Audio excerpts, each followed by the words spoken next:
taken the play calling off his plate. Have you seen any difference in his stress level and kind of how he just handles everything on a day-to-day basis?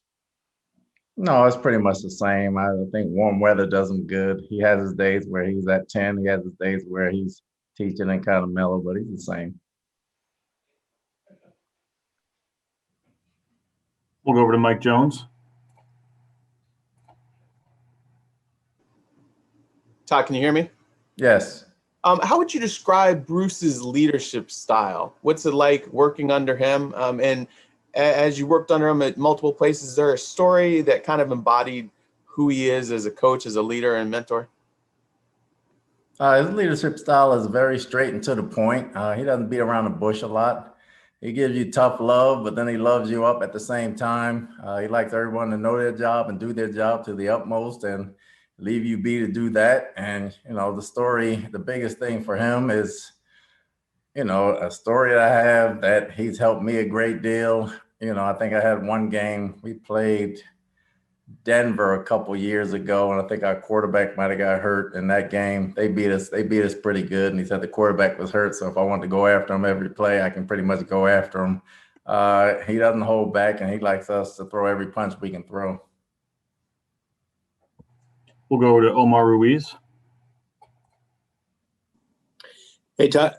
How you doing, Omar? Hey, Todd. Good to see you. I'm just curious what your first impressions were back in 2013 when you guys got Tyrann Mathieu, and if you envision the leader that he's become, at all the different stops that he's had along the way throughout his NFL journey. Well, he's made me a better coach because he came in a great player. I just tried not to mess him up. From a leadership standpoint, even as a rookie, he was one of the first ones out on the field stretching every day. He took it very seriously. It means a lot to him. One of the smartest players I've ever seen coach this game, and played this game, and I've been doing it a long time. Leadership skills are natural for him. It's not anything made up for him. He's going to fight to the end. He's very intelligent as a ball player. He sees things on the field no one else can see, and you couple that with his leadership skills, and you got a great player. That's what he is. We'll go over to Steve Weish.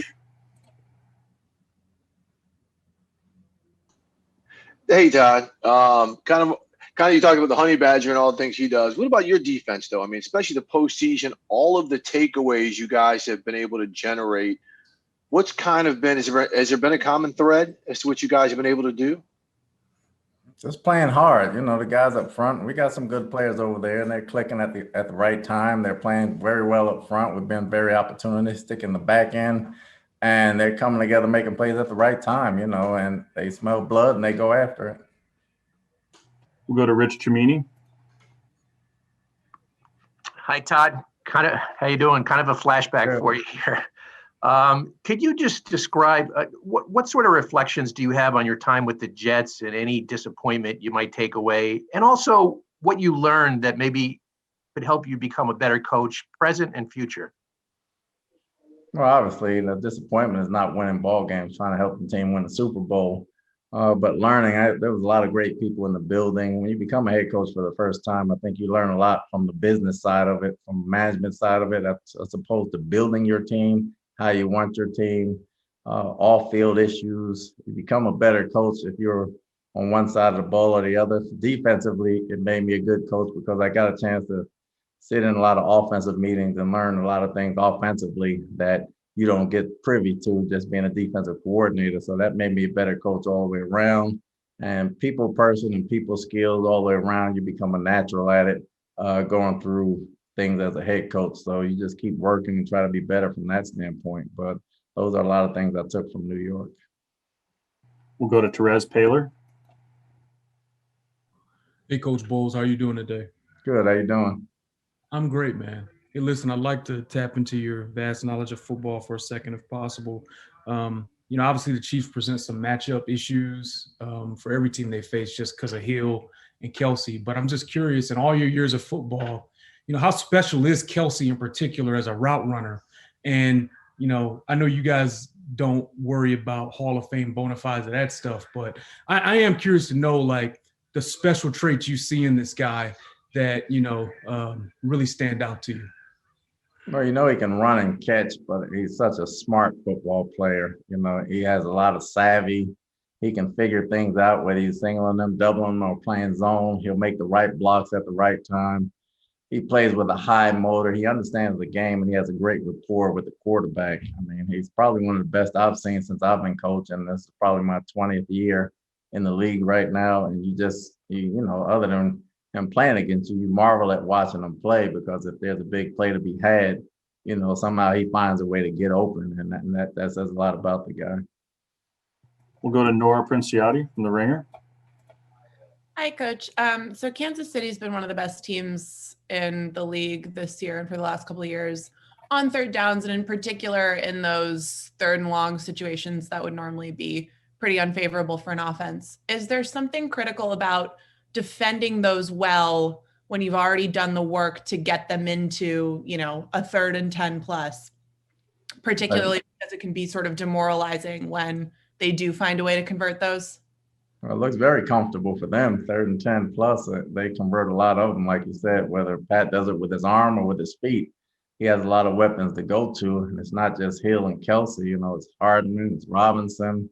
They got Watkins. They got a slew of weapons that they can go to. And as a defense, that's what you want. But at the same time, with them converting such a high rate, it poses a big problem. So we got to play great just to make sure we're in that situation and win. We'll go to Ben Shipkill from the New York Times.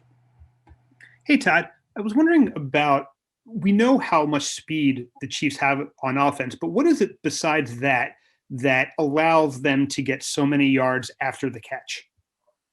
Well, they play fast, but they understand football. They're not just a track team out there. You know, they can beat you vertically or horizontally. Then they can turn around and run the football quite a bit. So they keep you off balance a lot. I think they have a great scheme. Coach Reed and Coach Bieniemy do a great job getting those guys prepared to play and understanding what they have to do to win the game. I don't think they worry about the opposition. I think they do what they do very well, and they do it better than anybody else. We'll go to Joey Knight.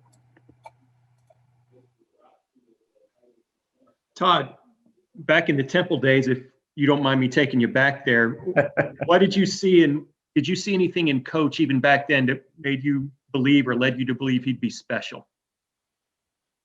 I know he was a grinder. You know, the very first time he came in, we had this test. We had to run 2 330s and 2 160s, and it was pretty much an Olympic time. And it was the very first time I trained all summer and ran as hard as I could, training to get ready for something.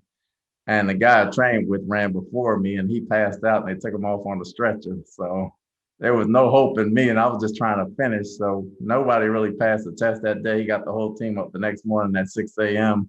to run more sprints because he said we weren't in shape. And at that point, you could see it, the determination and the drive that he had, not taking defeat as an answer and trying to get everybody into shape. And you knew you had something going right there. We'll go to Sarah Walsh. Sarah? You got me? Yep. Hey, Coach. Obviously, you want everyone at full strength, and facing this Chiefs team with your safeties that I know are not 100%, and there's still a couple of days to get to game day. What would it mean to you guys to have Jordan Whitehead and Antoine Winfield out there operating as healthy as they can be? I mean, it would mean a lot, mostly because the guys they've played hard all year to get to this standpoint, and they've helped us out a great deal. So for them to miss the game, if they are to miss it, would be unfortunate. But we're very confident in Adams and Edwards and everybody else playing behind them if they have to play, because they played a lot of football. But it'd be great to have those guys back. We'll go over to Vinny Iyer. Hey, Todd, how's it going? Good. How you doing? All right. So you guys were very successful rushing 4 against Green Bay there in the championship game. That was a big reason why you guys won. Now, similar situation, a team that has an injured left tackle.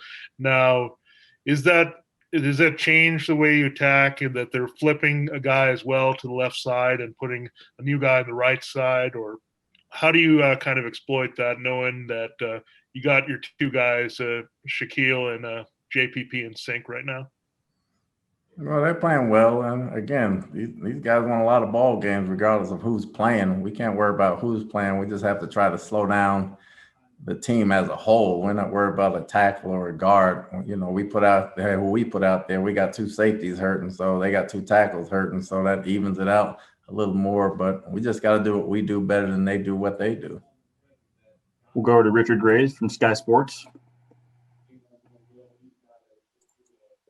Hey, Coach. I've got a follow-up as well, if I can, quickly. But first of all, how do you prepare for this high-octane, high-powered offense, having already played them once? What's changed? Well, nothing's changed yet because we haven't played them. But, you know, anytime you prepare for a team that has a lot of weapons, it's going to be a challenge. And all 11 guys on defense are going to have to be on the same page. So we're just working towards that, and we're working towards one goal, trying to win the game. And we don't have to be the best every day. We just got to be the best on Sunday. And following that game in week 12, I know Coach Arians said he felt it was a pivotal point in the season for you guys. So what clicked after that game, and how did it come together? Well, in a long season like that, when you get beat like that, and, you know, it's still only one game, whether we win by that much or lose by that much. And I think it was good for the younger guys, especially in the secondary, to try to bounce back from it and go on with the season. So I thought they grew up mentally from that game. You never wanted that to happen to your team, and I definitely didn't want it to happen to our team, but I thought the guys learned from it mentally, and it made them mentally tougher going forward. We'll go to Rick Stroud. Rick?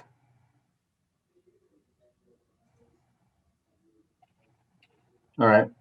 We're going to go over to Arnie Stapleton. Hey, Todd. I'm just wondering if you see in Shaq Barrett, like his DNA is, Von Miller and DeMarcus Ware. He was on the practice squad in Denver when he first got here, and he really took to learning from them. And within his second year, he was kind of a surprise and earning all these accolades. Have you seen in his game in Tampa some of that DNA from the guys that he learned from? You see it from a hand placement standpoint in the pass rush. He's got quite an arsenal. You know, he can go power, he can go speed, and he can beat you with technique. And, I can't take credit for that. He had to learn that from Von Miller and DeMarcus Ware and those guys when he came in. So you see a lot of that part of it. We'll go over to Dave Burkett. Hey, Todd.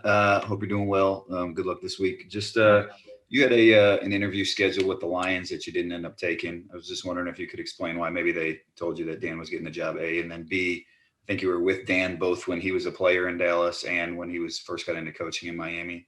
What do you think of him as a coach?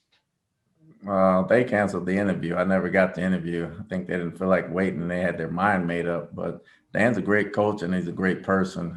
Strong leader, very smart, very intelligent, very diligent. He's going to hold everybody accountable. Happy for him. All right, we're going to go to Steve Isbitz.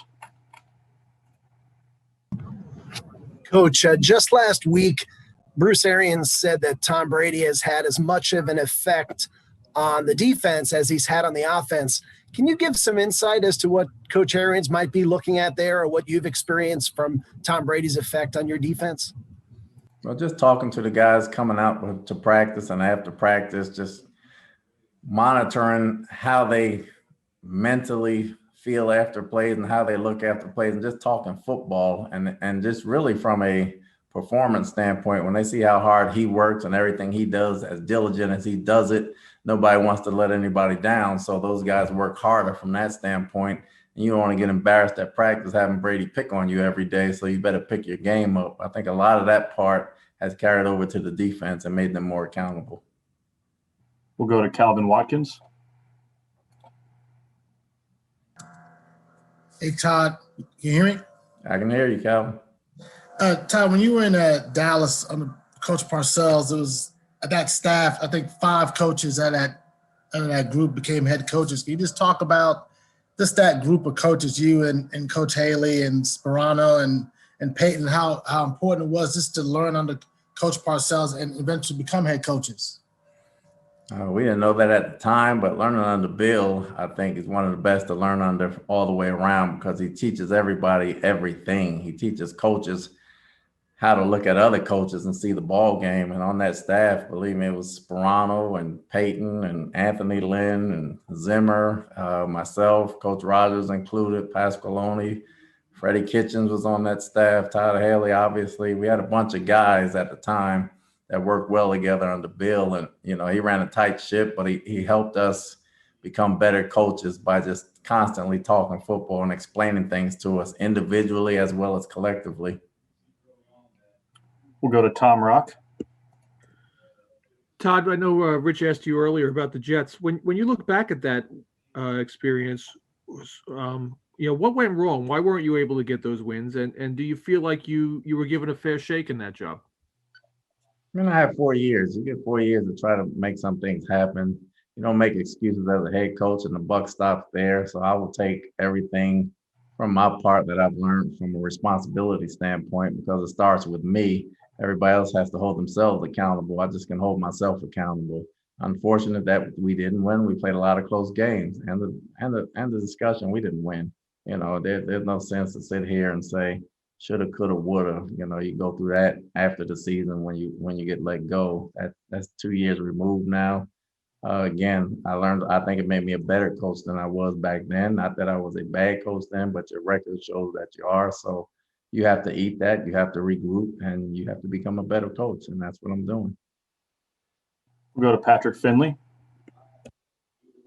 Hey, Todd, two Chicago-themed questions for you, if you don't mind. Number one, what was the conversation like 2 years ago when they had an opening at defensive coordinator? I know you and Matt go way back. And number two, what was Matt's dad like as a high school coach? Me and Matt are good friends. We talk a lot anyway. So we had a conversation. Obviously, it entails the whole family and everything else. And we remain good friends till this day. And I'll leave that conversation right where it was. But, you know, hopefully one day we'll work together again. Matt's dad was a screamer and a yeller. He was almost like kind of Randy Macho Man Savage. He coached D-line for us back then in high school. And he never came to work not wired up. Matt's completely opposite, by the way. I was going to say, that's not him at all. All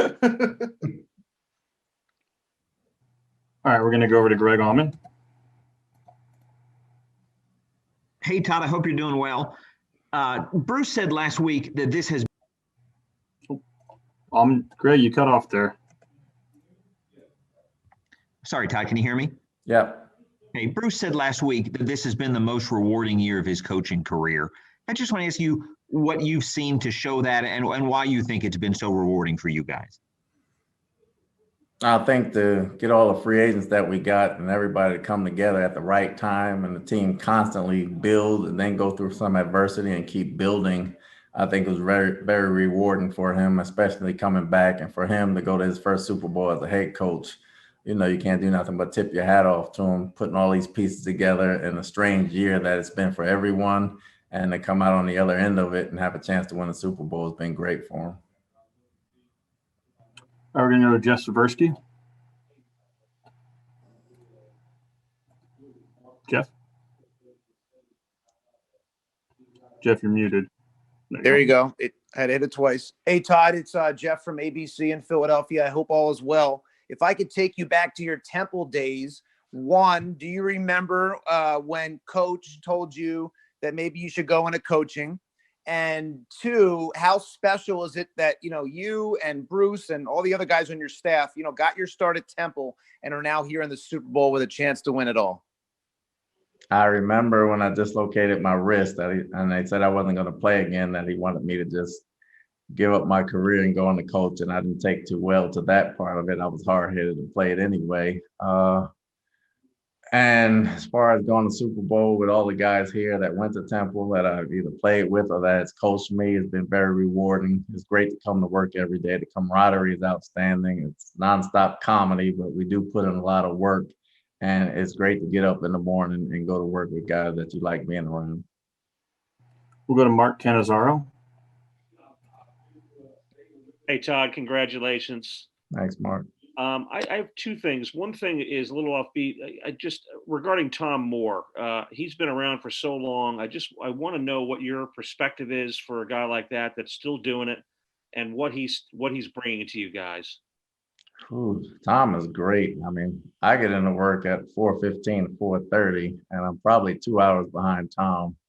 Tom has brought so much football knowledge, and he does so much film study, offensively and defensively. I mean, he'll grab me and pull me to the side and talk about red zone things and talk about things he sees that'll help me a great deal. But bigger than that, he might be he's the oldest, but he's probably the biggest prankster and jokester on the staff. And just he's hilarious. He's great to be around. He's always here. He's always giving knowledge and understanding of things, and he puts a lot of things in perspective for us. Can you imagine, just as a follow-up, still doing what he's doing at his age? You know, if you look at where you're at right now, and I mean, to span that kind of time, can you imagine that? I can't imagine that. I don't expect me to be doing it at that time, so my hats are off to him. We'll go over to Jenna Lane. Jenna? You're unmuted. We can hear you. All right. We'll go over to Mark Cook then. Hey, Coach. I know you generated some interest after the season ended with some head coaching opportunities and maybe an interview in Atlanta and Philly. But are you as shocked as a lot of people across the league that a guy like Eric Bieniemy has still not gotten that head coaching job? And do you just throw your hands up at this point when you look at the minority coaching situation in the NFL and just move on with your job, or are there some things that you'd like to do to try and promote that and move that issue farther along with the league? Well, you always move on as a coach. You try to be the best coach you can be. Again, there's only 32 of these jobs open right now. It's unfortunate for Eric. He's been in the Super Bowl 2 years in a row and hadn't gotten an opportunity. I think he's an outstanding coach and an outstanding person.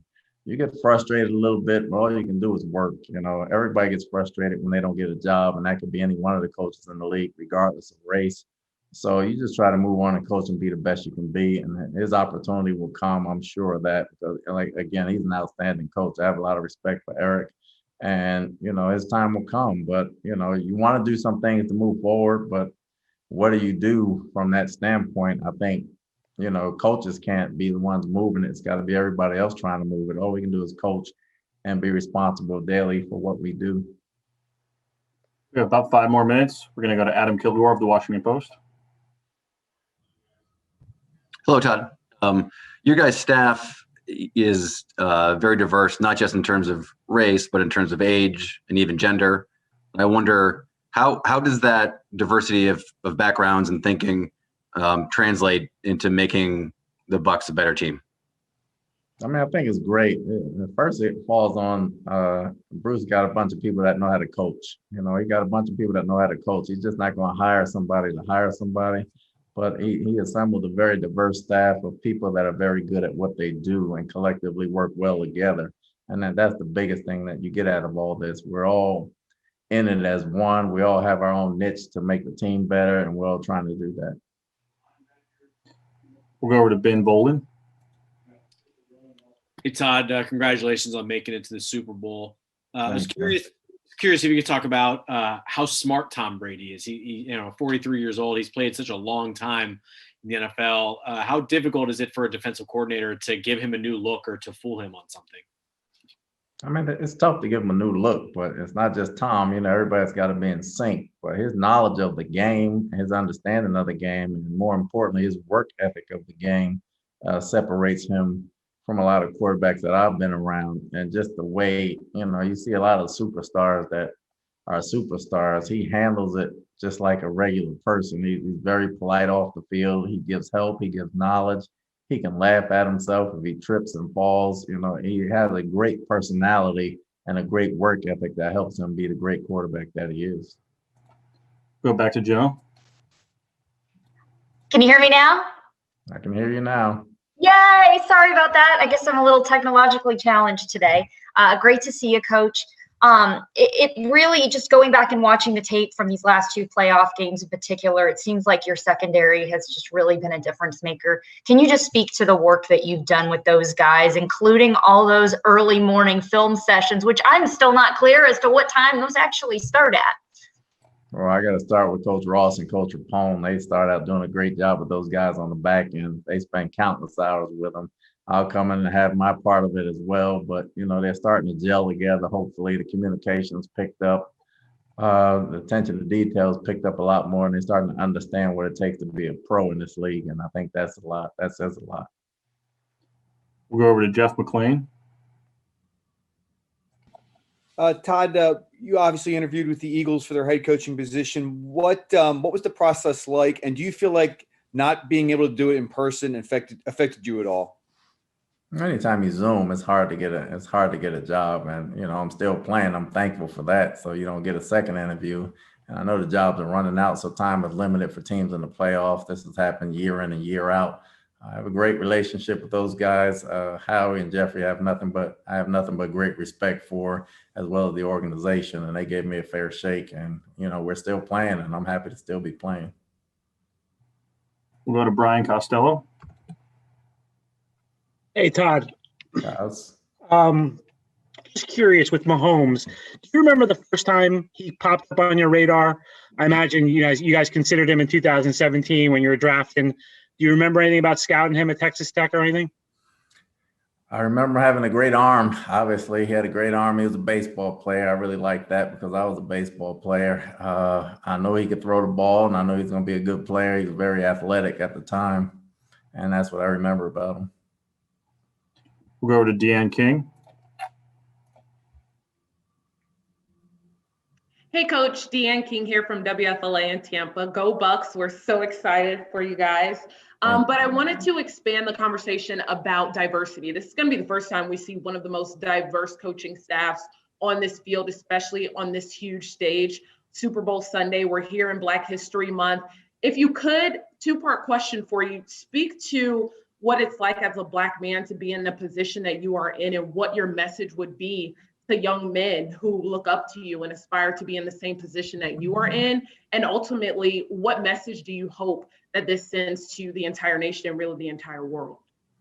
Well, the first thing I hope they just see a coach and not an African-American coach. We know what color we are, believe me. We see it every day in the mirror. We want to be recognized as just coaches in this league, because we all grinded and worked our way up to this point and got to the game by being good coaches, not by being good Black coaches. And, just for people of our color, as a young kid growing up and you see part of this game, it's good to see some of us in this position. So from that standpoint, you want to be proud and do things for them, but you want to be recognized and leave an impression first and foremost as a football coach, and nothing more than that. And I think when we start seeing us more as just football coaches instead of African-American coaches, I think we'll start to move the needle a little bit more. It's been moving, but it's got to move a little bit faster. The message you send is to do your job the best way you can do it, and try to go out and compete and win the ball game as a coach. And I think everything else follows that. Okay, we'll end there. Thanks, Todd. Thank you.